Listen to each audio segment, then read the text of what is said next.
Hi, everyone. Welcome to the Canadian Passive Investing Show. I'm your host, 𝗖𝗣𝗜 Benesocky, and I'm joined by my co-host, 𝗖𝗣𝗶𝘁 Biniaz. We have another great show for you today. Please like and subscribe as it helps us build our channel and allows us to keep bringing you great content and expert guest speakers. Our mission is to empower investors to earn passive income through real estate investing. Today, we are joined by Chad Sutton. Now, Chad Sutton is one of 5 managing partners of 𝗖𝗣𝗜 Capital, leader of acquisitions team, and the host of Real Estate Runway podcast. Chad is a recovering engineer who spent most of his profession in corporate America in spaceflight with the NASA. Yeah, NASA and aircraft with GE before following his passion as a real estate investor.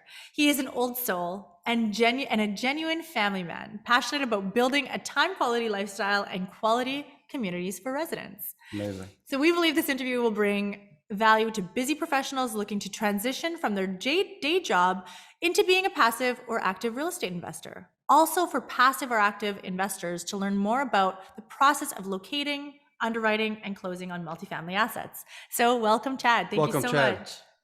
Wow, I am that intro is just, it precedes me. So thank you for that. I am so excited to be here and add value to these listeners.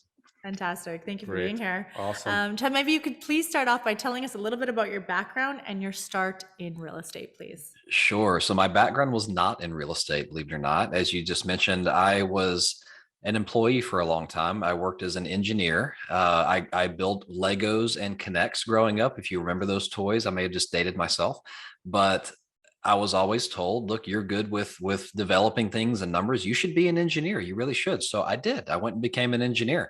I went through all the schooling and I worked for NASA, the National Aeronautics and Space Administration for the United States. I worked on the space shuttle program for a little while, worked on developing some other space flight related rocketry. And then later, after the administration decided that we are not going to play in space anymore for a while, and that program was retired, I went to work for General Electric and spent most of my career designing aircraft engines and things of that sort. So I was a hardcore engineer for a while, 𝗖𝗑 and August. And I looked up one day and I was like, 4 or 5 design programs in, wow, I'm really just a well-paid labor is all I am, right? I went through so many experiences where layoffs had to happen and you're just a number with a company. And when you no longer are of correct use to that company, they will let you go. So despite loving what I did and all that sort of things, I started looking elsewhere.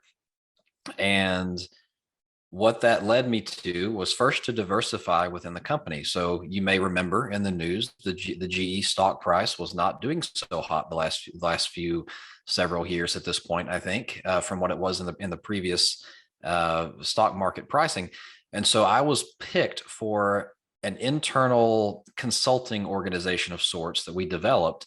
And my entire job was to fly around the world, visit all of the General Electric facilities. And my entire focus was, how do we make our products more efficiently? So I had direct responsibility for, profit and loss level performance. And the whole idea was, how do we do this better? So that was my first really, by accident, introduction into value add. I didn't know that's what I was doing at the time, but that's really what it was. And so how did I get into real estate? This is a long story and I'm going to tell it very short because we could spend the whole episode just on this. In short, there were kind of 2 parallel paths happening. One was my career development as I was realizing, wow, at first I wanted to be the CEO of GE, right? And then I realized that is not freedom, right? You're married to that company. When you run a company of that magnitude, you were owned by the shareholders. So around that time, I start reading books and I start asking myself, what does it take to get wealthy in this country? Because quite frankly, my wife and I were grossing over $250,000 in US a year in salary, and we weren't any better than when we got out of college. We just had bigger treadmills, if you will. We had bigger things. We had bills. We weren't any better. And I didn't understand why. So I read book after book after book. And guys, I know you can't get wealthy off of one book, but you see behind me in this video, I have many books, right? And when you read many books on one subject and you start to find common denominators and things that they start to help you form your own strategy. on how to do this. And so I did that. I read your Rich Dad Poor Dad books. I read your Multifamily Millions books, all this stuff. And I discovered two things. One, there's really two ways or three ways to get rich in this country. One, build a company like Elon Musk. Okay. You might be a 1 in a million. And if you really do, you're going to hit it big and buy Lamborghinis and all sorts of stuff. Right. But you're probably going to fail. Right. Because there's just not many Elon Musks out here. Two, I'll skip to three. Three, win the lottery. Okay. And don't blow it. And two is real estate. And if you look at so many wealth stories, real estate was involved going back to the King of England, y'all, like way back in the day. The earliest form was land leases, right? From the royal families out to the tenants. And so my mind was blown on this concept that I don't have to trade my time for money, and right around that time, and this is where we'll end this part of the story, one of the most influential men in my life got sick and passed away. It was my grandfather. Okay. I'm actually a third generation real estate investor. I didn't know that for a long time. Later in life, he and his wife, my grandmother, purchased a sizable, they exited the stock market and purchased a sizable single family rental portfolio. My now business partner and family, full disclosure, 3 of the 5 managing partners in 𝗖𝗇 Capital are family. Tammy is my mother. Kim is her sister, my aunt. They are the second generation. Okay. She stepped in and took over the family real estate business when that happened. Right around that time, I was reading all these books and figuring things out. We connected and started to discuss, wow, this is equity creation. This is like, and she's actually doing it on a small scale. I'm reading about how to do it on a large scale. And this is probably 2016. And that's where the paradigm shift happened, August and Ava, is where I realized you don't have to trade time for money. There is a better way. And oh, by the way, it's attainable. Okay. So that's how we got into the real estate world from corporate America. Amazing story. And talking about your mom being your partner, one of my first investors in the real estate business, not the current syndication business, private equity, but initially me as a licensed realtor who started doing, this is 16 years ago, doing small fix and flips. One of my first investors was my mom, and she still invests with me till today. So a great connection there. Now, let me ask you another question here, Chad. With your background with these superstar companies like NASA and General Electric, the experiences you had there, the systems they have in place, and the processes they have in place, it probably was a great background to utilize in your current business. Talk to us about that. Did any of those items, any of those processes or systems follow you, and did you bring them over to your current company? I agree with that statement so much that I'm not going to say 100%. I'm going to say 200%. Nice. Okay. And the reason that I say that is when I first entered the real estate world, my thought out of corporate America, okay, fresh out of a massive Fortune 50 company like General Electric, my first thought was, I am in the wild, wild west. There are no systems, there are no processes. And not until you get to larger level operators, specifically talking about the multifamily space, right? When you get to your larger, let's say Blackstone, for example, massive operator. Yes, they've got organizations, systems, processes, all that. When you're playing at the level where we started buying, let's say sub 100 unit properties, it's very rarely systematized. There are very rarely operators that have the level of efficiency that I would consider excellent, right? And so, yes, having that gave, and not only me, by the way, 3 of the 5 partners in 𝗖𝗇 came from backgrounds similar to me, and so we all kind of have that level of expectation and understanding of what good process is and what efficiency can buy you, right? And so, and templatizing things, right? There's an acquisition alone is such a complex process, right? That knowing when to start everything and what to make sure, just to make sure you don't miss things, and missing something could cost you $4 million. It's a big deal. So yes, absolutely. We have taken a lot of the project management training, a lot of our technical skills and things of that sort into this business to create a templatized acquisition process. We work in a project management suite to manage our assets. We know how to look at things from the portfolio level all the way down to the individual asset.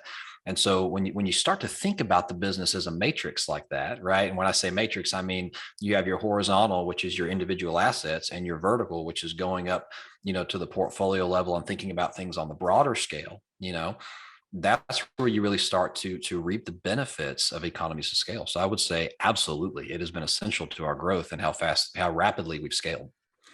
Incredible. Great. Incredible. Now, Chad, you're a poster child for someone having, left their day job to pursue real estate investing and succeed at it. Now, at times, is the reliance on the income jobs that provide that Yes. scares so many people to adventure outside of their work to new opportunities, if you will. What are some of the hurdles early on that you faced and had to overcome?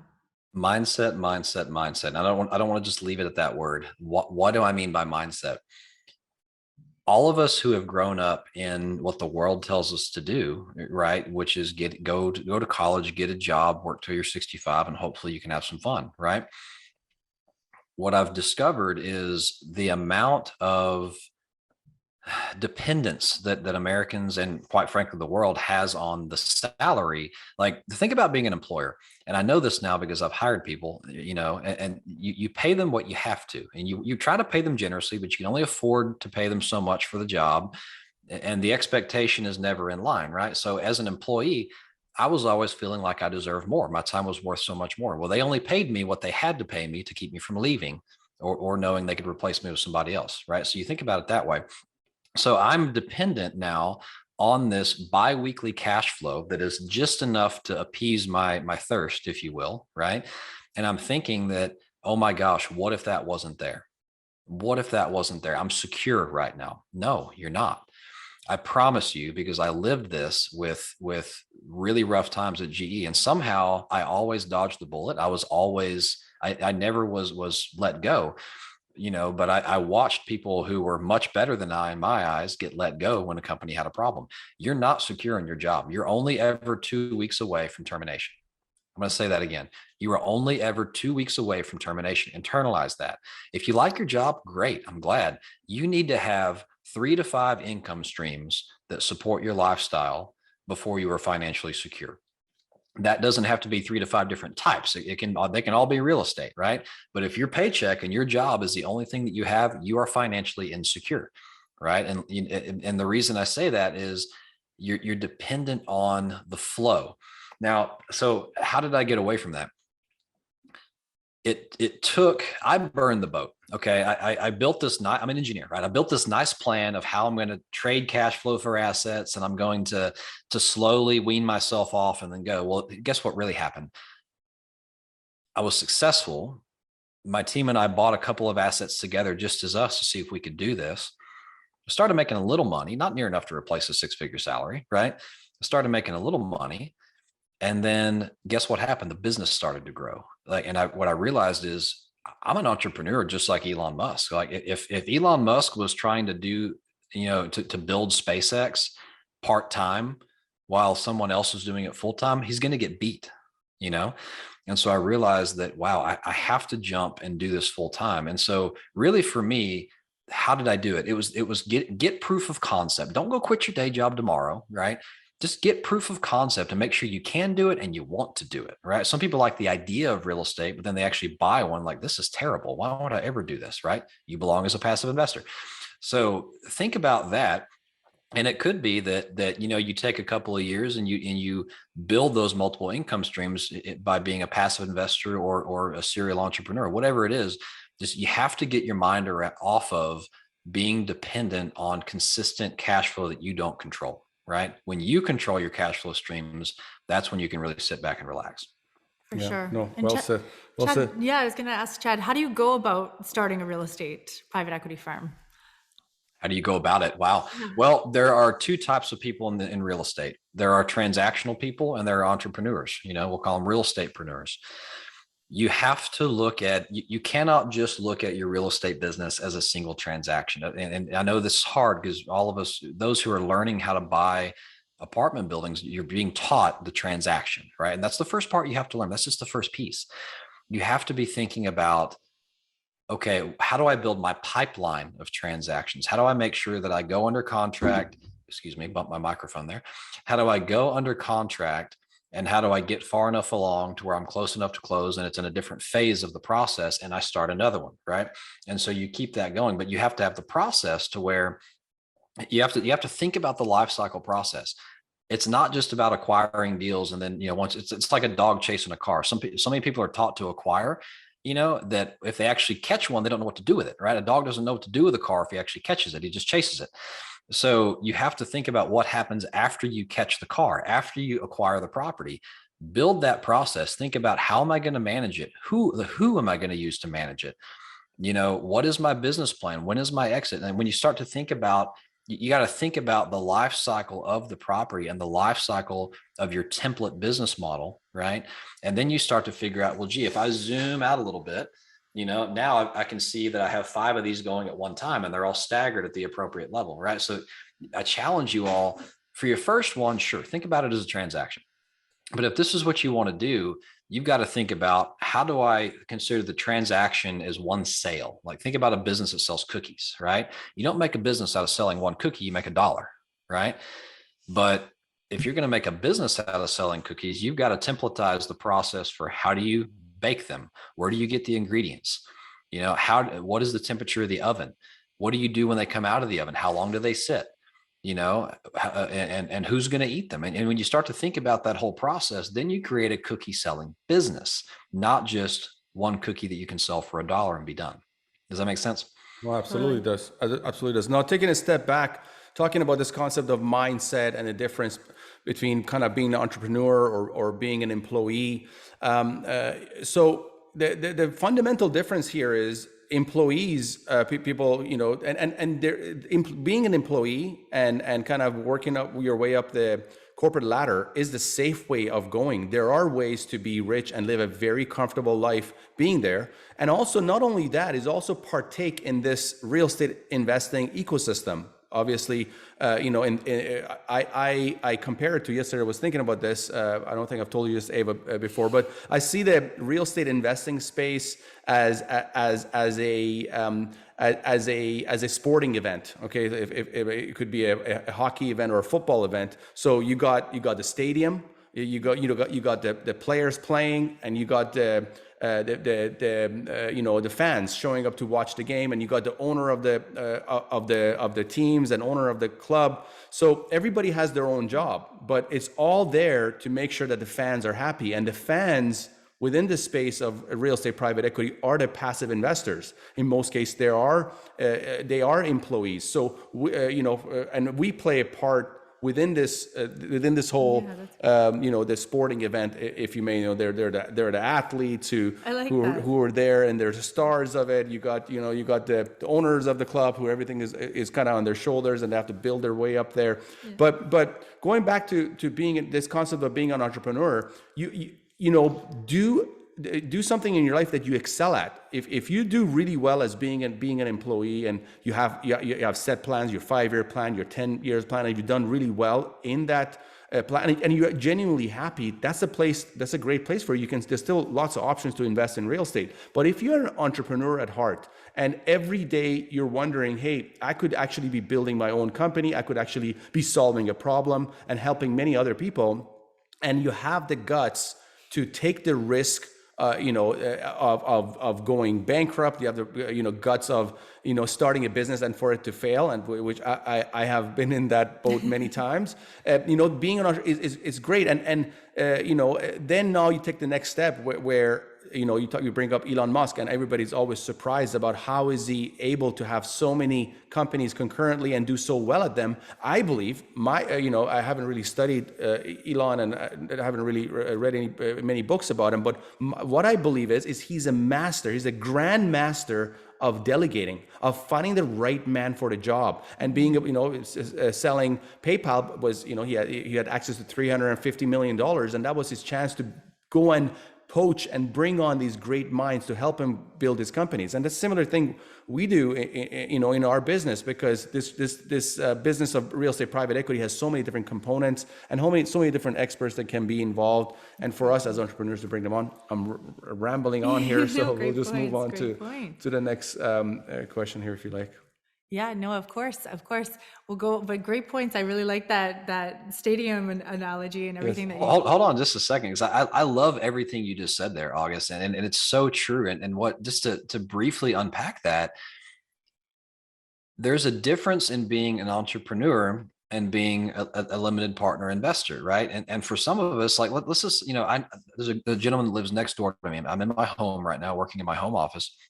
He is a pediatric NICU physician, right? The guy, his passion is helping those children who are born with whatever hand of cards they're dealt, and he saves them, right? That is his passion. And he works for a hospital, right? He has no interest. He has no interest in acquiring or managing a multifamily property. This is his passion, right? For some of us, being an entrepreneur is a passion. And when we have actually, this is no different than starting a PayPal, right? We are buying little mini companies. There just happens to be a hard asset behind it, right? To be an entrepreneur, you have to become an expert in delegation, right? And there's a book, Who Not How by Dan Sullivan. I'm going to give that one away. I love that book. It talks about finding who is going to do this, not how am I going to get it all done? Because I promise you, you get big enough, there's not enough hours in the day. So you become a master of delegation, and you become a master of acquiring capital, right? Equity, capital. Who provides capital? People like my doctor friend over here, who they love what they do, and they know that they want to put their money to work and grow for their future when they can't do this anymore. So they come find people like me to help them do that. And real estate is not a passive thing for me, right? I am very active. That is what I do day in, day out. I probably work 100 hours a week right now. I work harder than I did in corporate America, but I love it because I can tangibly see the people's lives we're impacting. I can tangibly see the residents' lives we're impacting by making better communities. We're actually all winning when we do this, the investors as well. And I can look down the line, 3 to 5 years and see where I'm going to be. And that's a very different picture than when I was in corporate America. So two different kinds of people. Pick which one you are. They're both great. Just, don't try to force a square peg in a round hole there. Absolutely. Chad, I'm curious, do you partner with active operators? We do, yes. So we have something called an alliance program that we've created. Now, I will say, as of this recording, we've put a pause on new alliance partners, just because the ones we have are running like racehorses, and we're trying to keep up with them. But we do have it's not really a training program. It's more of a, hey, let's work together on a small joint venture acquisition and see if we like working together. We do some small deals here and there for that, for people who want to see how the sausage is made. You can come in with a little bit of money, and you can operate with us. And then for those who decide, hey, I really want to do this, I really want to build a company out of this, we will brand them with 𝗖𝗪 Capital. They'll be part of our team. They are paid out of equity, just like any of us. I don't believe in paying salaries, because that gives you the wrong mindset, right? So they are paid out of equity, just like any of us. And yes, we very regularly have partnered with 5 different individuals to help them grow their real estate company. And it's a win-win for everybody. They help us grow, we help them grow. And we've together, I think, closed almost 700 units with those partners. So.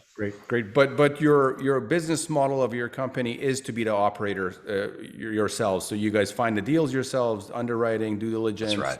And finance and everything else. So you're the lead operator. You're the lead sponsor. We're the lead sponsor. Yes. Today, that is the case. I do envision at some point we may focus on placing capital in other operators, probably ones that we have trained.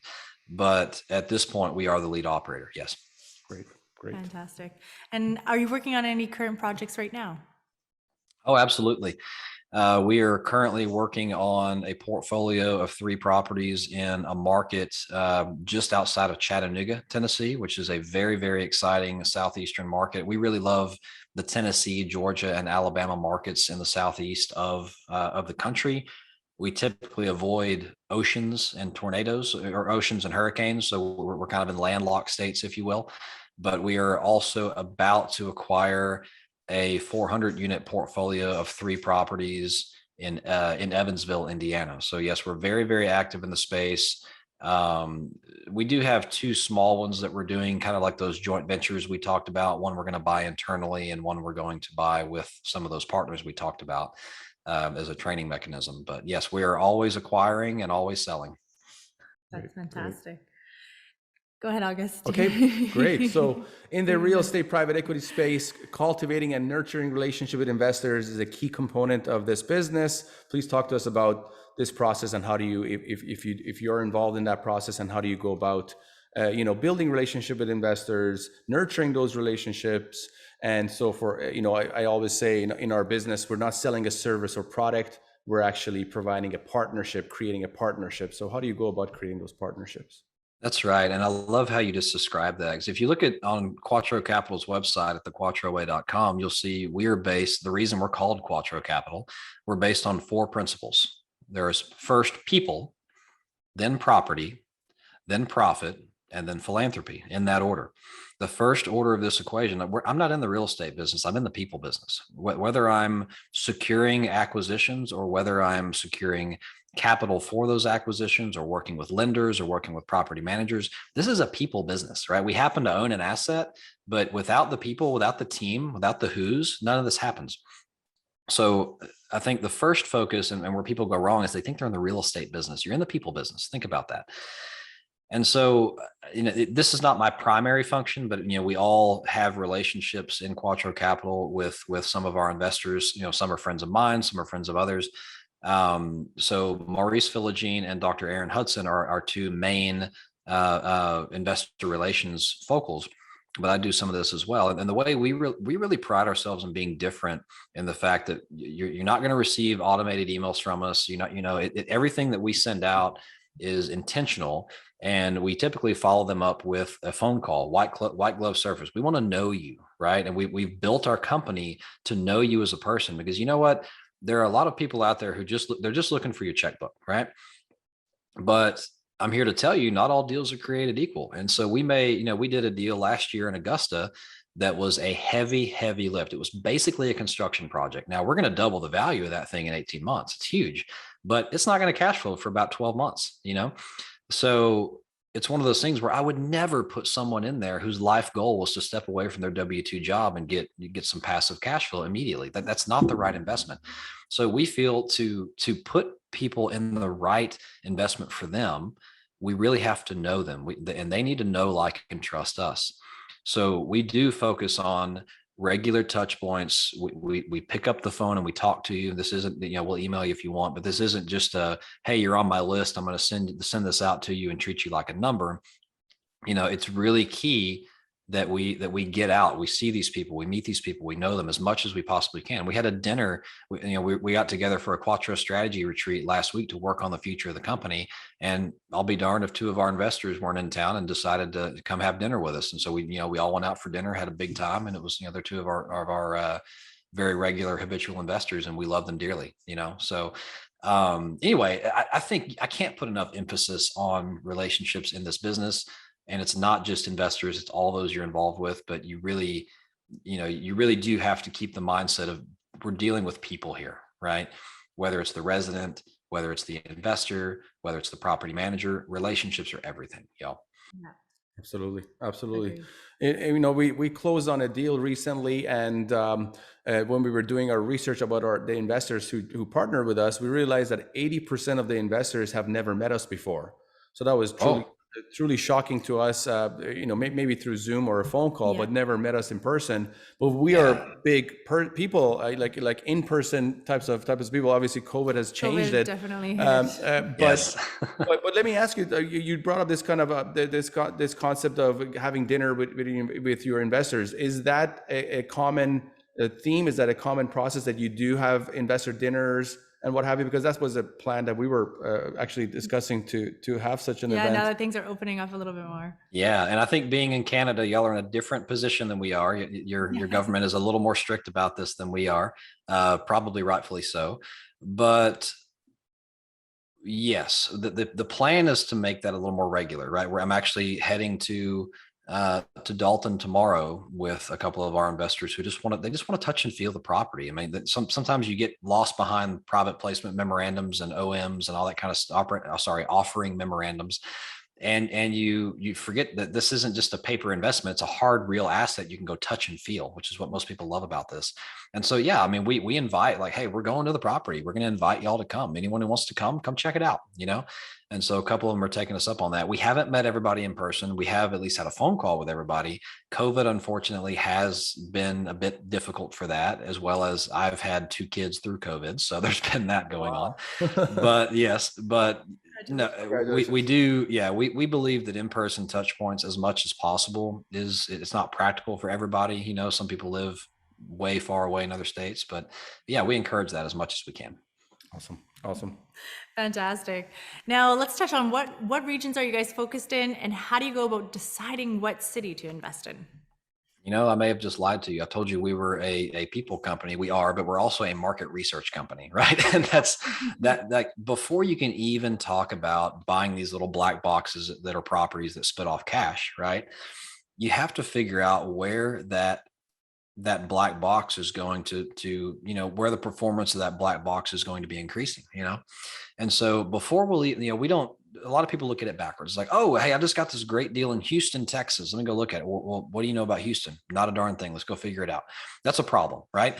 You have to understand the macroeconomics of the region, the macroeconomics of the state, and then the city. And then you can go look at markets and submarkets, right? So we're tracking something like 115 markets right now. And when I say markets, I mean, you know, cities and primary and secondary markets.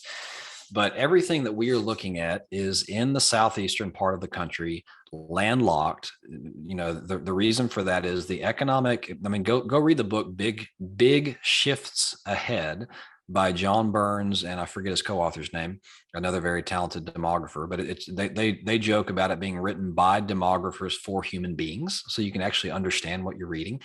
It's a pretty good read, but it talks about the macro demographic shifts. And if you don't believe it, you know, go look at the U-Haul records. They keep track of where all their trailers go and where people are moving. The Southeast is where people are going. It is where taxes are more favorable. It is more pro-business these days. Companies are leaving, you know, your Californias, your Seattles, you know, places like that. They're leaving and coming down to us. What do jobs mean? Jobs mean people come. When 10,000 jobs from a white collar corporation show up, about 30,000 people show up with that, because you have your service industry jobs and all that kind of stuff that goes with it. So we follow the jobs.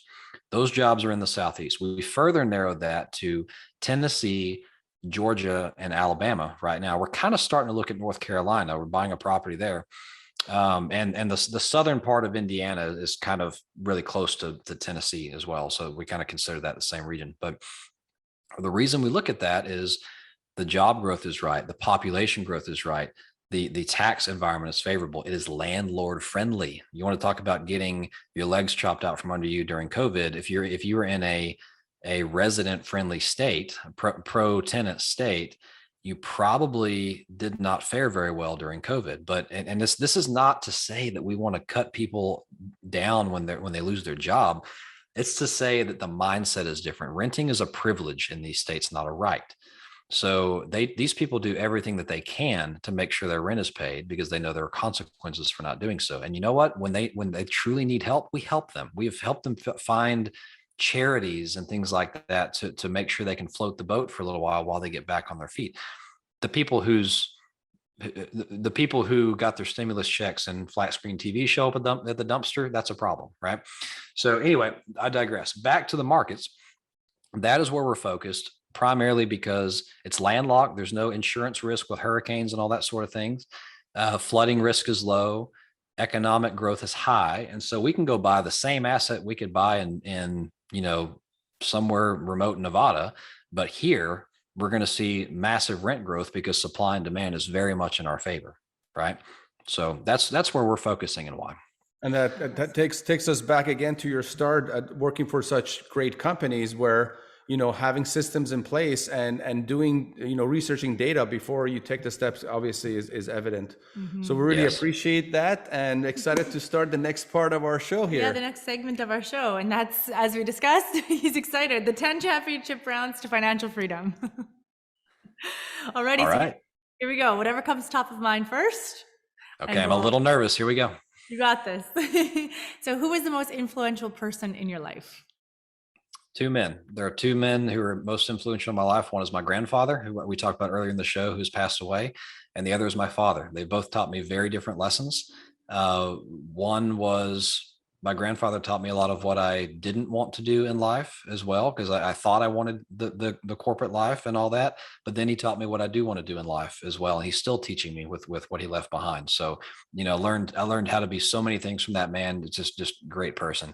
My father was always the one who had hard conversations with me, right? Everyone else would baby me a little bit, but not him. He was the one who made me a man, I think, and taught me work ethic and things of that sort. So I appreciate both of them very much.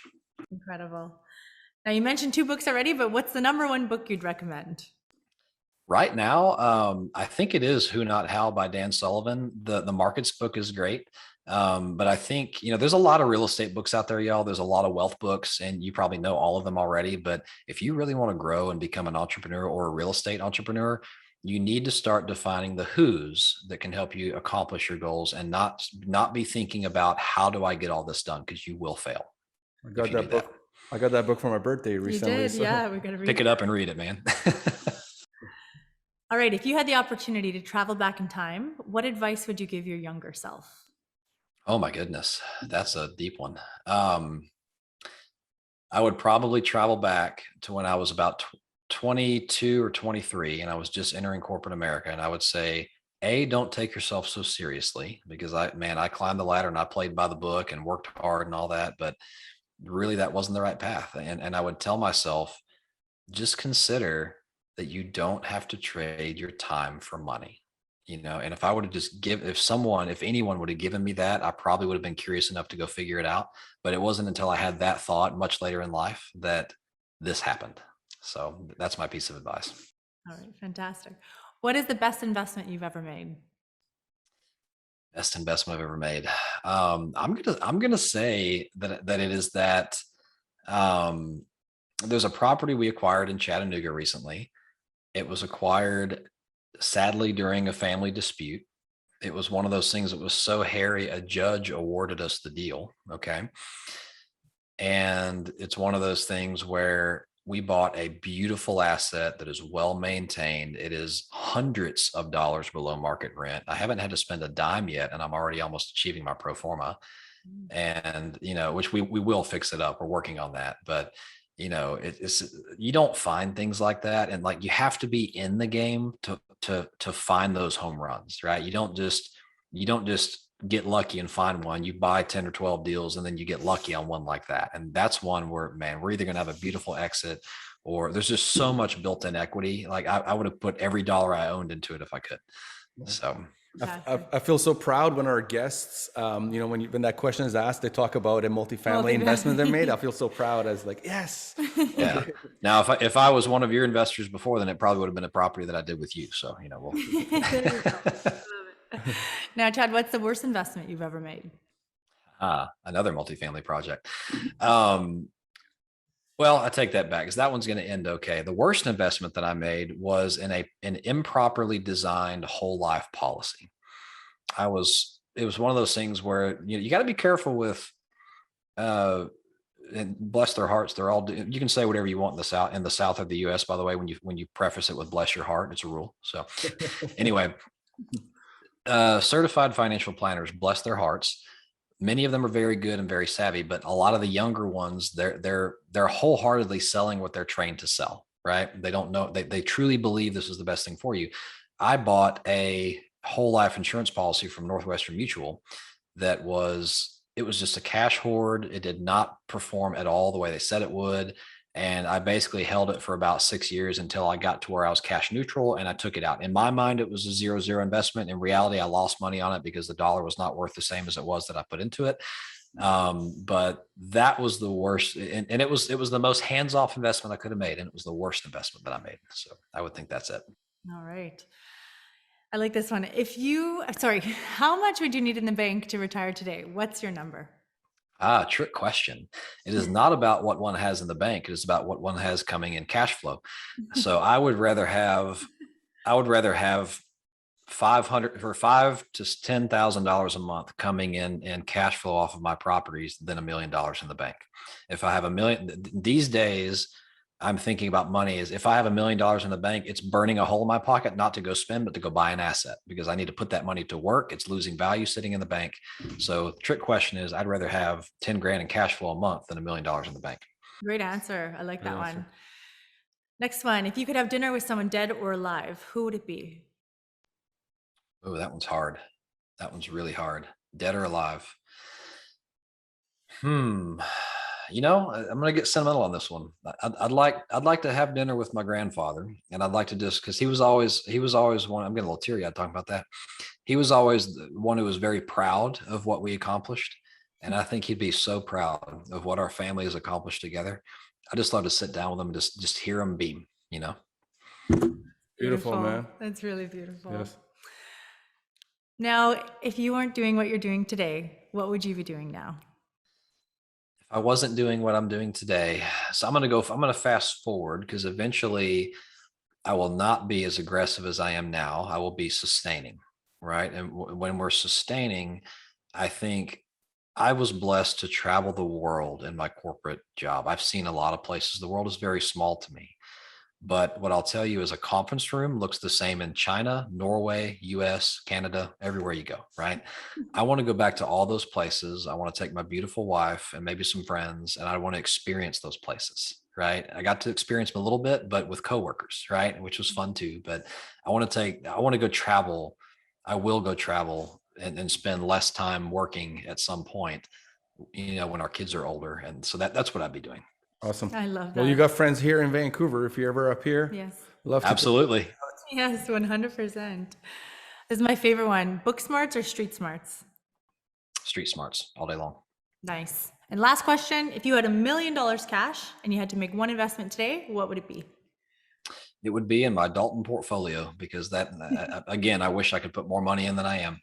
There you go. And that's, Great. that's a Awesome. wrap. Awesome. Thank you so much, Chad. Yes. Why don't we just quickly go ahead and tell everybody how they can, what's the best way to get a hold of you, please? Yes, I'm sure this will be in the show notes, so please don't scroll down or write this down while driving, but you can get in touch with me at our website, 𝗖𝗣𝗜 I'm sure it'll be spelled out very nicely for you in the show notes. There you'll find a link to my calendar if you want to book some time just to talk about this stuff. You can email me, chat me, whatever your fancy. I'm also on Facebook, Instagram, LinkedIn, and Twitter at Chad H. Sutton.